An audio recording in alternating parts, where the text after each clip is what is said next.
It was a Saturday night when I first noticed the lamp.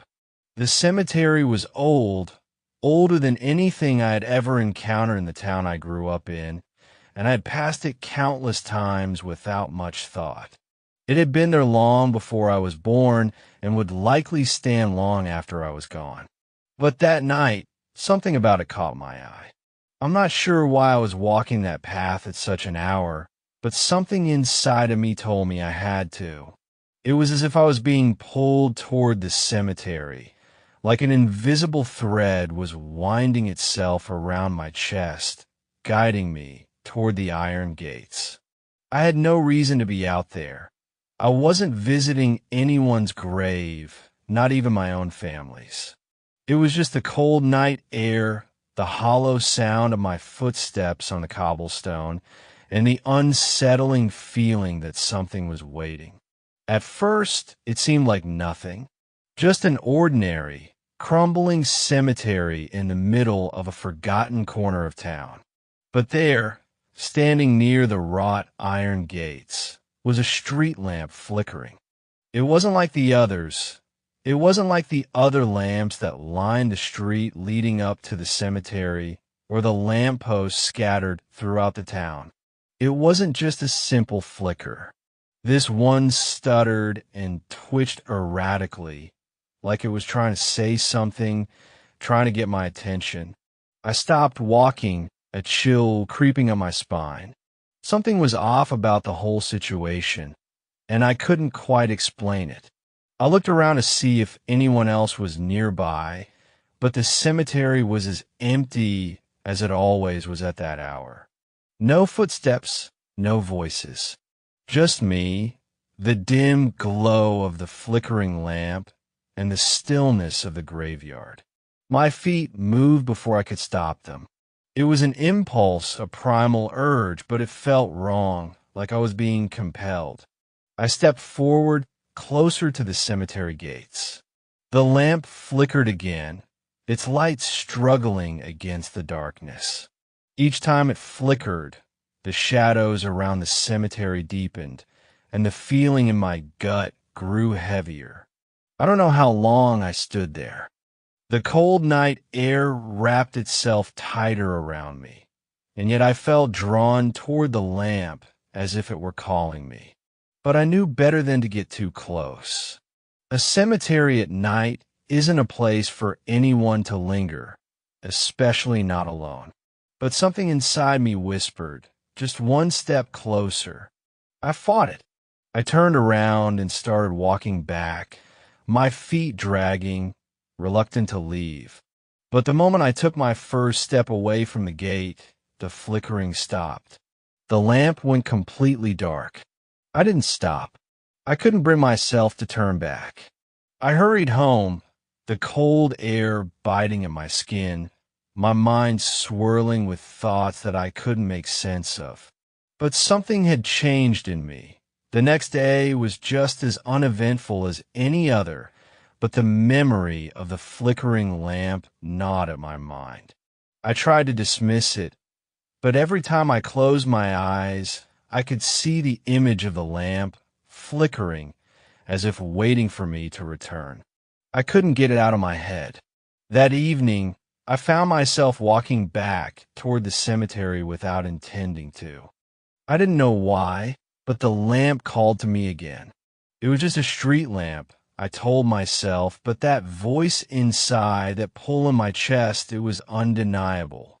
I reached the cemetery gates again, just as the sun dipped below the horizon, and the darkness started to stretch out, consuming the landscape. The lamp stood there, still, silent, waiting for me. No flicker, no stutter, just the steady, haunting glow of its light.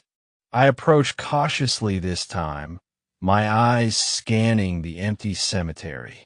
There was nothing out of place, nothing that shouldn't be there. The wind rustled the leaves in the trees. The distant howl of an animal echoed in the background.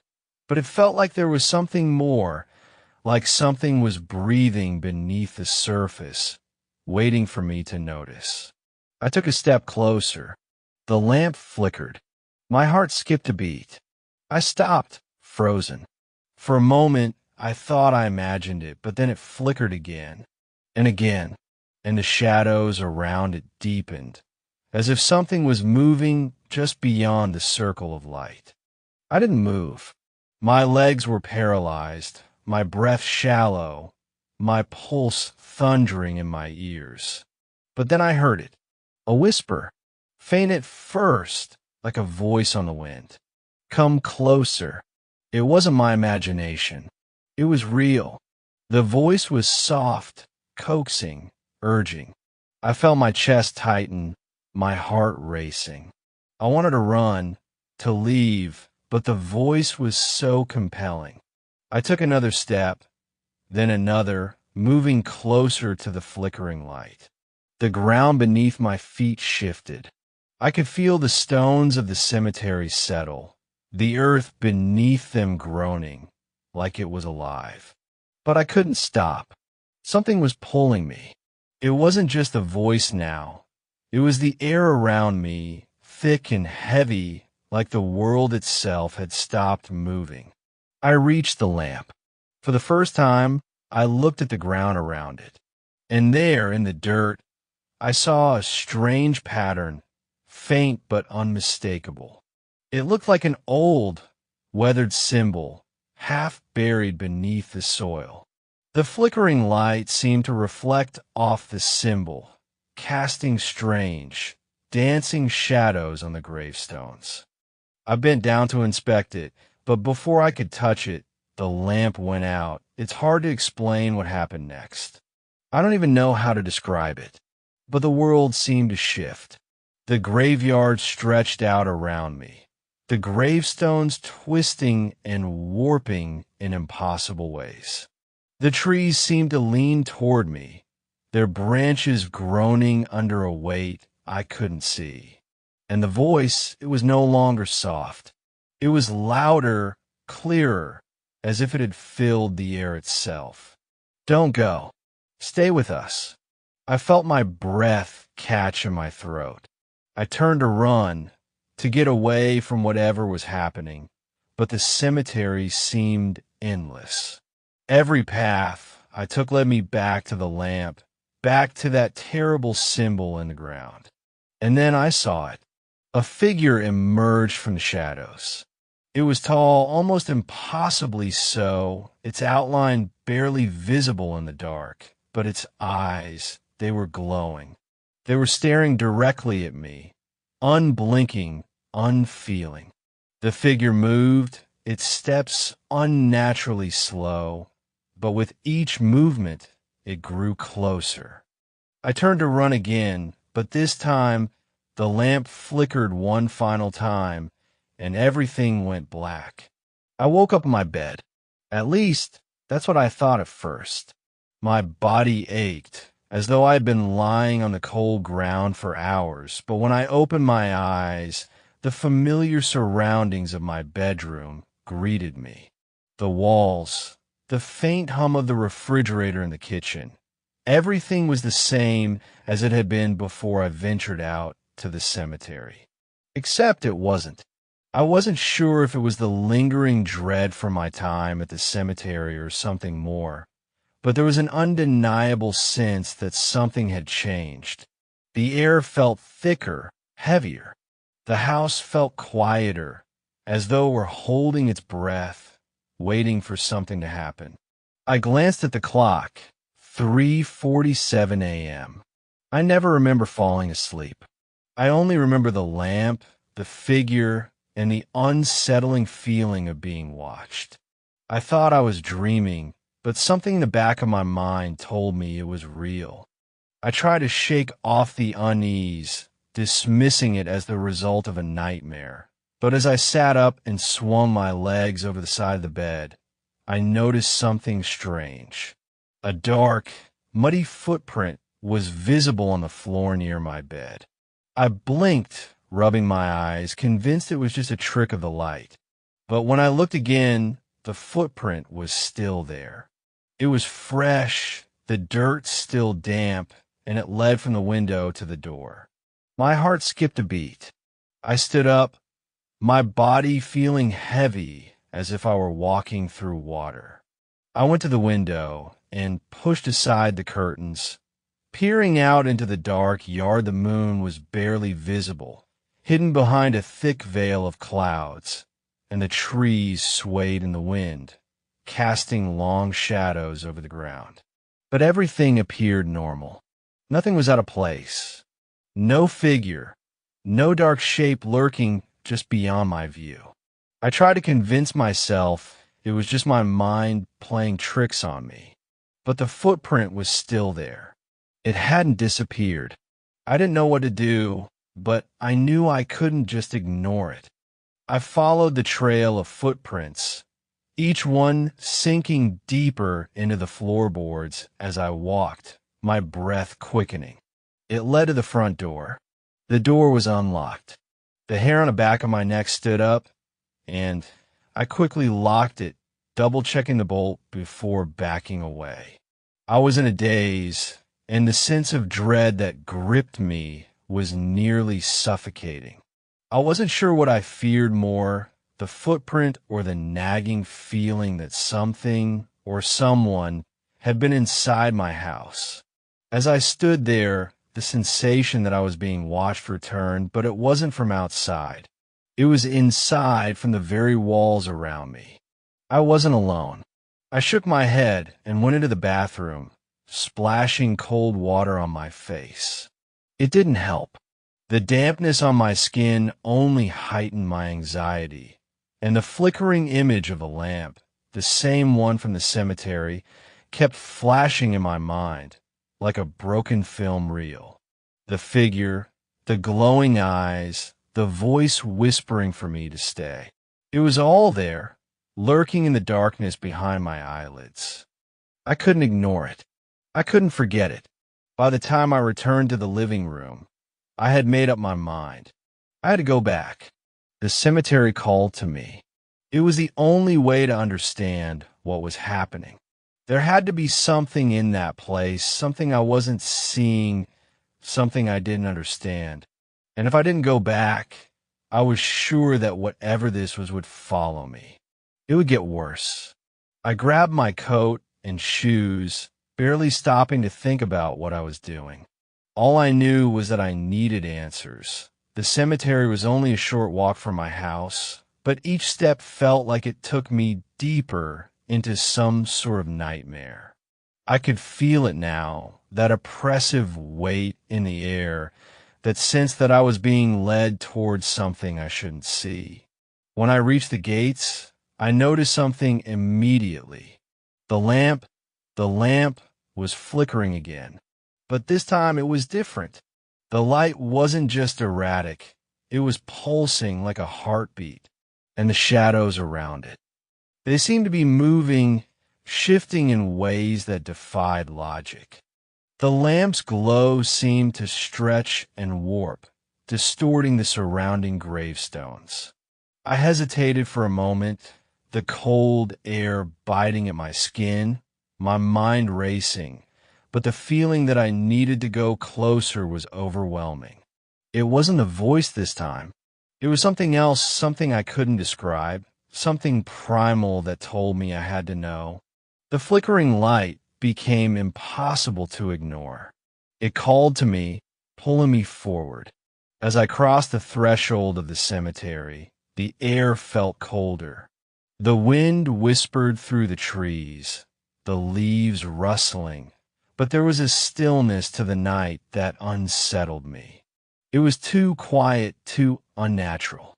The ground felt different beneath my feet.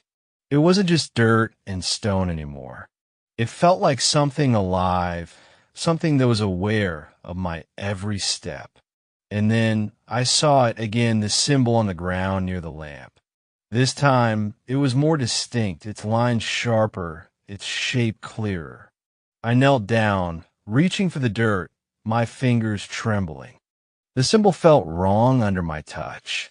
It was as though it was resisting me, pushing back against my presence. A cold, sharp, prickling sensation ran up my arm, and I quickly pulled my hand away, gasping for breath. I backed away, feeling the weight of something watching me. The air had thickened, the darkness pressing in closer. And then the lamp flickered once more, and in that instant I saw something move in the shadows. It was the figure. At first, it was a blur, a dark shape that seemed to shift with the shadows. But as it stepped closer to the light, I could see its features, the twisted, gaunt outline of a face. Its eyes glowed faintly in the dim light, and its mouth was stretched wide in a grotesque grin, though no sound escaped it. The figure stood just outside the reach of the lamp, watching me with an intensity that sent a chill down my spine. The voice from before returned, louder now, ringing in my ears. Come closer. You cannot leave. You are one of us. I turned to run, but my body refused to move. My legs locked in place, as though the ground had taken hold of me. I was rooted to the spot, paralyzed by a force I couldn't comprehend. And then I felt something cold brush against my neck. I didn't dare turn around. The figure was behind me. I couldn't move. My heart pounded in my chest like a drumbeat, but my body remained frozen, as if the very air around me had solidified, turning to concrete. The cold brush against my neck sent a shiver down my spine, paralyzing me with fear. I wanted to scream, to run, but my voice was trapped somewhere deep inside me, tangled in a knot of terror. The figure, that thing behind me, was close now, so close that I could feel its presence more than I could see it. Its breath, cold and unnatural, grazed my ear, and I could almost hear the faint rustling of its movements, though no footsteps reached my ears. It was as if it was gliding through the cemetery, a shadow that defied all reason, all logic. "Why did you come back?" the voice whispered low and smooth, like it was coming from inside my own skull. "You shouldn't have come back.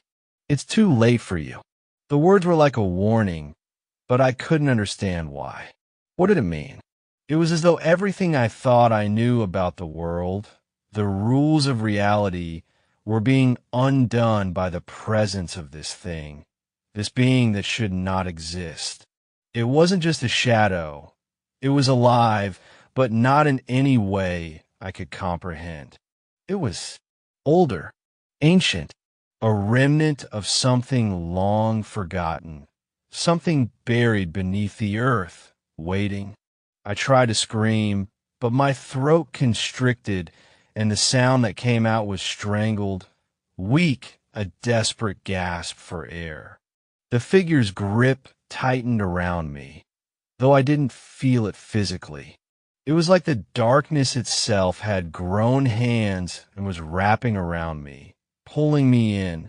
I tried to turn my head, tried to see what it looked like, but the moment I moved, the sensation became overwhelming.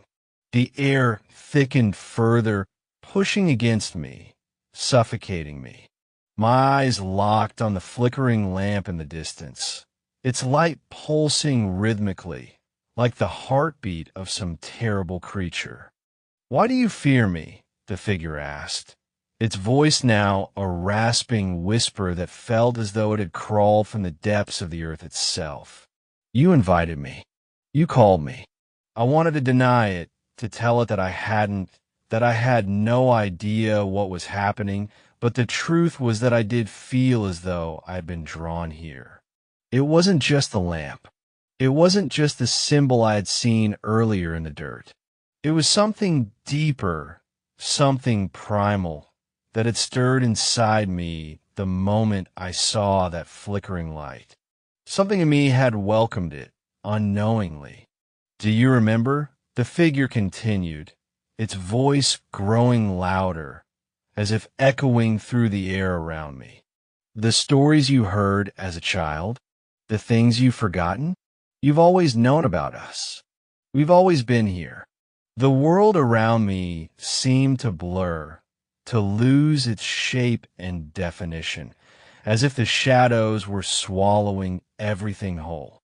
I could hear the distant hum of the wind, the soft creak of the trees, but it felt like the sounds were coming from far away, as if I were being drawn into another dimension. And then the memories began to surface. I saw it when I was a child. My grandmother had told me stories about the old cemetery, about the lamp that flickered in the dead of night. She had warned me to stay away, to never approach it, but I had dismissed it as just another one of her strange tales. I remembered her eyes narrowing, her voice shaking as she spoke of the shadows that walk, and the forgotten ones who lurked beneath the earth. At the time, I hadn't believed her. I had thought it was all superstition. But now, in the midst of this nightmare, I saw the truth. It had never been just a story. It had never been a myth. It was real. You shouldn't have come back. The figure hissed again, its voice like the rustling of dead leaves. But now that you have, there's no going back. You're part of us. You always were. The weight of those words hit me like a brick. You're part of us. I began to struggle, to fight against the invisible chains that held me in place. I needed to escape, but it was as though my body was no longer my own. My legs refused to move. My arms remained locked at my sides, and the more I struggled, the more the air pressed in on me, suffocating me with its oppressive weight. "Why do you resist?" the figure asked, its voice growing louder, almost mocking now. "You don't have to fight. You don't have to be afraid. You're already one of us. You belong here." I closed my eyes, but even in the dark I could still sense it. The figure, its presence. The emptiness of the graveyard seemed to deepen around me, swallowing everything, until I could no longer tell where I ended and the shadows began. And then, suddenly, the grip loosened. I gasped for breath, my body shaking violently as I fell to my knees, my hands digging into the earth beneath me. I could feel the coldness of the ground seep into my skin, the dirt pressing against my palms as though trying to pull me down. My mind reeled, struggling to make sense of what had just happened. The figure is still there, lingering just out of reach, but it was as though it stepped back, allowing me a moment to breathe, to think. I was alive, but barely. I could feel it now, the weight of what had happened, the undeniable pull of the cemetery, the ancient energy that had settled over me like a suffocating shroud. The air was thick with it, the presence of something vast, ancient, and malevolent that had been buried beneath the earth for too long. "You can't escape," the figure whispered, its voice now faint, almost distant. "You were always meant to join us. We've been waiting for you." I wanted to run. I wanted to get away. But the ground beneath me was no longer stable. The world around me was shifting, distorting. The gravestones twisted, the trees leaned in, their branches outstretched like skeletal hands. And the lamp, the flickering lamp, it pulsed again, each flash of light like a heartbeat that echoed through the air. The cemetery was changing, and I was changing with it. I stood up, trembling, and forced myself to walk away from the lamp, from the figure. My body screamed for escape, but I didn't know where to go. The cemetery was endless now, stretching far beyond where it should have. Every path seemed to lead in circles. Every shadow seemed to whisper my name. The more I moved, the more disoriented I became. But then I heard it, a voice, clear and unmistakable, coming from the darkness. "Stay with us. It was the voice I had heard before, the one that had whispered in my ear, urging me to stay, to never leave. It wasn't coming from the figure anymore. It was coming from everywhere, every gravestone, every tree, every patch of earth. The cemetery itself was calling to me. I turned, my body trembling with fear, and saw it. The faint glow of another lamp, flickering in the distance, just beyond the cemetery gates. And I knew, with an overwhelming certainty, that I had never left. I had been here all along, and I would never escape. The world around me bent and warped, like reality itself was struggling to hold onto its shape. I could no longer trust my senses, could no longer differentiate between what was real and what was a product of my own unraveling mind. The cemetery stretched on endlessly in every direction, as though the ground had swallowed the very concept of space and time. Every tree, every gravestone, every blade of grass felt like a faint echo, a distant memory of something that should not be here. I was trapped in an infinite loop. The lamp flickered in the distance, its pulse like a heartbeat. Each flicker was a jolt, a stab of cold, a sharp reminder that I was not alone in this place. The voice was still with me, whispering from the shadows, creeping along the edge of my consciousness, coaxing, calling. Stay with us. I staggered forward, my legs heavy, like they were made of stone. The words felt suffocating now, almost hypnotic. It was as though the cemetery was trying to merge with me, to pull me deeper into its grasp, and I couldn't tell if it was the cemetery itself speaking, or something else, something older, something more ancient. The coldness wrapped around me like a vice, numbing my senses. But the voice, that damned voice, seemed to cling to my very thoughts, refusing to let go. Come closer. You're already part of us. You always were. The path before me twisted unnaturally, like the cemetery itself was trying to drag me into its heart. But something deep inside me, a small, dim spark of resistance, fought against it. I didn't want to be here. I didn't want to become part of whatever this was. I could feel my own mind, my very identity, slipping away, and it terrified me more than anything else I had experienced. But I couldn't turn back. I couldn't stop walking toward that lamp, toward the call. Something was pulling me forward, and I was powerless against it. I reached the flickering light. The air around it was thick, heavy with the weight of centuries of decay and forgotten souls.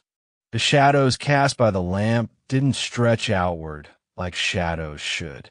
Instead, they seemed to swallow the light, folding in on themselves, twisting and writhing like living things. The earth beneath me seemed to breathe, inhaling and exhaling in a slow, rhythmic pattern. There was no escape. And then I saw it again. The figure. It was closer now, much closer. It stepped from the shadows as if it had been waiting for me all along. Its body was long and thin, its movements jerky and unnatural, like a marionette being pulled by invisible strings. Its face was just as I had seen before, that same gaunt, hollow visage, its eyes glowing faintly in the darkness, like two burning embers. But this time, there was no doubt in my mind. It was no longer a shadow. It was real. It was here. Do you understand now? The figure asked, its voice cold and devoid of emotion. You belong here. You always have. I opened my mouth to protest, to scream, but nothing came out. I couldn't speak. I couldn't breathe. The figure moved closer, its eyes locked onto mine, its mouth stretching into a grotesque grin that seemed to distort its entire face. "You came for answers," it said, the words like a low growl. "But you were never meant to understand. You were never meant to escape." And in that moment, everything clicked. The realization slammed into me like a freight train, the truth unfolding in a sickening instant. This place, this cemetery, had never been just a plot of land. It had never been a place of rest.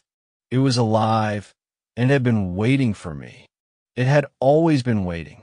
I remembered the stories I had heard as a child, the ones my grandmother used to tell me about the flickering lamp and the creatures that walked beneath the earth.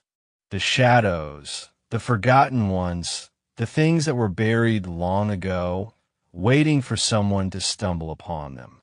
It wasn't a cemetery at all. It was a trap, a place designed to draw in those who were sensitive to its pull. People like me. "You're already part of us," the figure repeated, its voice now a sinister chant echoing through my mind. "You always were." I wanted to run, to escape, but my body refused to obey.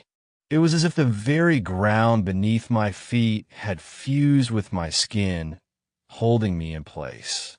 I could feel the tendrils of the cemetery, the presence, wrapping around me, pulling me deeper into its web. It wasn't just physical, it was mental. My thoughts were becoming muddled, clouded, as if they were being absorbed by the very air around me. The lines between me and the cemetery blurred, until I couldn't tell where one ended and the other began. The figure reached out, its bony hand extending toward me, and I felt the icy grip of something ancient wrap around my heart. The cold was unbearable, seeping into my very bones, freezing everything in its path. But it wasn't just cold, it was emptiness. It was the absence of life, the absence of everything. And it was inside me now. "You are one of us," the figure said, its voice now a distorted, cacophonous chorus of whispers. "You always were." I wanted to scream, to fight, but it was as though the scream itself had been stolen from me. I could feel the darkness creeping into my mind, filling the empty spaces, erasing my thoughts, my memories, my identity. I wasn't sure who I was anymore. I wasn't sure if I was even human anymore. Suddenly, the ground beneath me began to shift. The cemetery trembled, the earth groaning and cracking as if it were coming to life. The gravestones tilted, twisting and writhing in the growing darkness. The lamp flickered one last time, the light pulsing wildly, casting grotesque shadows that seemed to move of their own accord. The cemetery was alive, alive in ways I couldn't comprehend, and it was pulling me deeper, deeper into its heart. And then I saw it, the gate. It was just beyond the flickering lamp, a distant memory of something I had once thought was real, something that might offer an escape. But as I moved toward it, something stopped me. The ground beneath my feet seemed to buckle, and I felt myself being pulled backward, dragged into the darkness.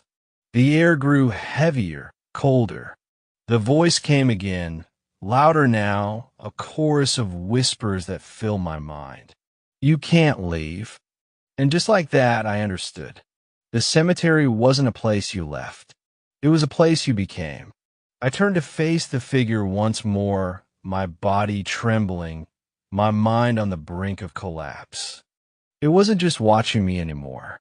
It was inside me, a part of me, whispering its ancient secrets, its dark promises. The lamp flickered again, and I knew that it wasn't just calling me, it was commanding me. I was already part of it, and there was no escape.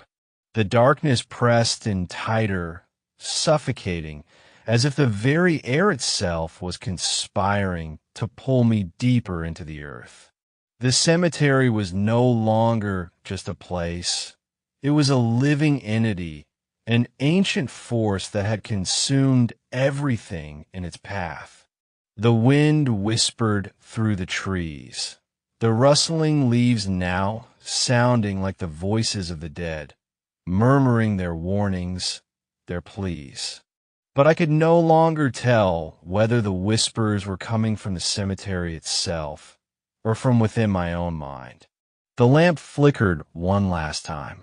It was different now, more than just a light in the distance. It was a call, a summons, the heartbeat of this cursed place, the very reason for my torment. And I knew, with terrible certainty, that I was being drawn toward it. I wasn't walking anymore.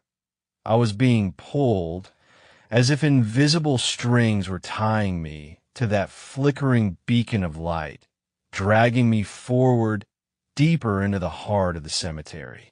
I wanted to resist. I wanted to scream, to run, but my legs wouldn't obey. My body felt like it had been hollowed out like a shell of what I used to be. The cemetery had taken so much of me already, my strength, my voice, my will, and now it was taking my very soul. "You belong here," the figure whispered, its voice coming from all directions now, as if it was inside my head, echoing in every corner of my mind. "You always have." I couldn't fight anymore. I knew it. There was no point in fighting.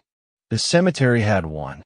It had always been waiting, always drawing me in with its cold, persistent hunger. The stories my grandmother had told me, the warnings she had given me, they were true. But it was too late to run now. The cemetery had already claimed me. I reached the flickering lamp. The world around me twisted, the shadows thickening, blending together like liquid darkness. The lamp's light was dim, but in the moment of its pulse, I saw the truth of everything that had happened, everything that was happening. It wasn't just the cemetery. It was the light itself, the lamp, the source of everything. It had been calling me from the moment I stepped into this place, luring me in, seducing me with its flickering promise of answers. But the answers were always the same. There was no escape. There was only this. I reached for the lamp. The moment my fingers brushed against it, the air seemed to explode with a deafening crack. The ground beneath me split open, the earth yawning wide as if it were alive, hungry. The lamp flickered wildly, its light blinding for a brief instant, then casting everything in shadows so deep I couldn't see my own hand in front of my face. The figure, no, they were all around me now, their presence pressing in on me from every direction. There were more of them than I could count, shadows, figures, remnants of the dead and the forgotten, all clamoring to join me, to drag me deeper into the abyss. Their eyes glowed faintly in the darkness, like a sea of embers, watching, waiting. "You're one of us now," they said in unison, their voices a twisted chorus that filled the air with an unbearable weight. "You will never leave. You can't leave." I tried to scream. I tried to fight, to run, to escape, but it was no use. The cemetery's grip was too strong. The shadows were inside me now. The figures were pulling at my mind, stripping away the last remnants of who I had been.